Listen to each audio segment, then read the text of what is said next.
Hello and welcome to Cocoknits. I'm going to give you a little guide to our project Keeper. This is a sort of an archive system for the physical leftovers from knitting a project.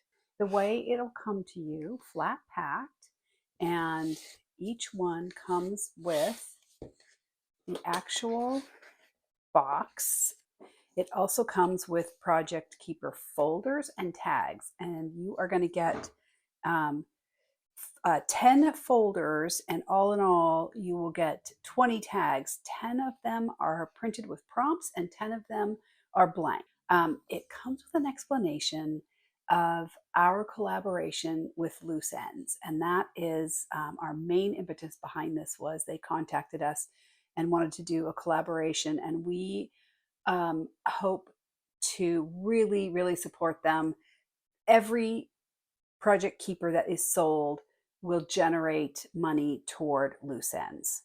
So you can check out more looseends.org and our website cocoknits.com. You can find out more about the collaboration. Also comes with a little instruction manual on how to assemble the box. So you've got little screws that put it together, and it's all one piece. You just have to fold a couple of things. You can see the label is pre-assembled as well. You're basically just gonna do that fold and then this fold, and there's some little screws that go in there, and then you've got the lid. So pretty easy to assemble. Easier maybe than an IKEA project. But this then is what you're going to wind up with. And the idea behind it is what you've got is the folders. Every single folder, I write at the top of it the name of the project I'm working with. So, name of the project. You've got a tag for every folder, and you have blanks and also printed ones. I didn't have a printed one handy when I filmed this, and so I just mocked this one up. Yours will be printed for real.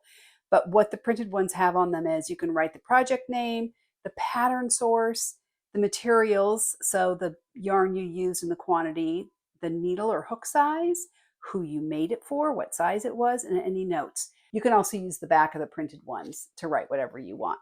So the way I use this is when I start a project. Right now I'm working on, this is a pattern that's about to come out called Tracy. The pattern source is cocoknits.com. Right? You just fill in, I won't fill all this out, but basically you're going to fill out anything you need to know about this. And then what I do is I take the yarn that I'm working with. So this is my yarn that I'm working with, and I cut a little piece of it and I thread that through the hole, and that way at a glance I know what project this is. So what I do with this while I'm knitting, I keep this with my knitting, right? So here is my project I'm working on. As I'm working on this project, if I have any notes to self, I can just jot them on this and I've got it. You can either, if you are good about carrying something like a project wallet, this fits right in. How did we know? It slots right in there, and that can just go around with you as you finish your project. You can tuck it in. You can use an opening stitch marker and attach it to the handle of a project bag. Whatever works for you. But that way, if you've got this handy, it's going to be a lot easier to just grab a pencil and jot anything down that comes up. Tuck that inside. If this hangs around for a year or so before it gets finished, I can see at a glance which project is in which bag.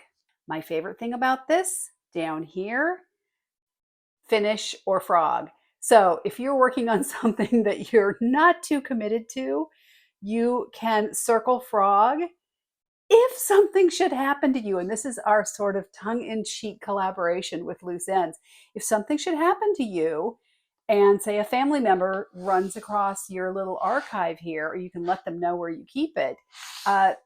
And you contact Loose Ends and say, my loved one was working on this project. Here's everything that Loose Ends needs to know in order to finish that project for the loved one.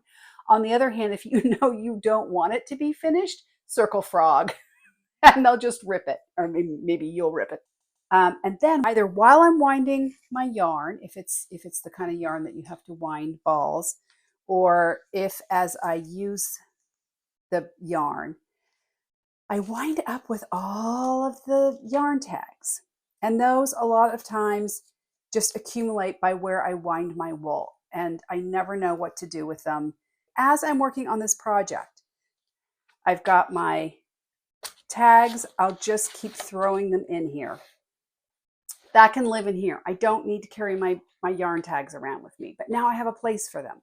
The other thing that I'm going to put in here, if I've done it, if I have a swatch that I've blocked, and I might want to refer to again in the future, I'm going to keep that in there. The swatch does not need to walk around with me while I finish this project. It can live here.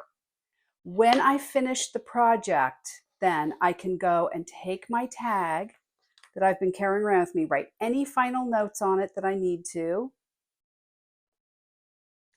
That can go in there. So now any additional notes I've got on there, how much yarn I use, et cetera, et cetera. At that point, I will reduce this down to just one of these tags. I won't need all of them. But now I feel like, okay, now I know where they live. I can go and recycle the rest of those, right? So that is how we've been using it. If you have other ways of using it, let us know.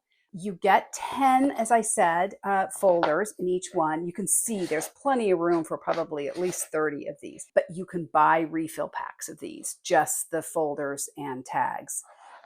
So you don't have to get another box, and you can just keep filling it up with all of your projects.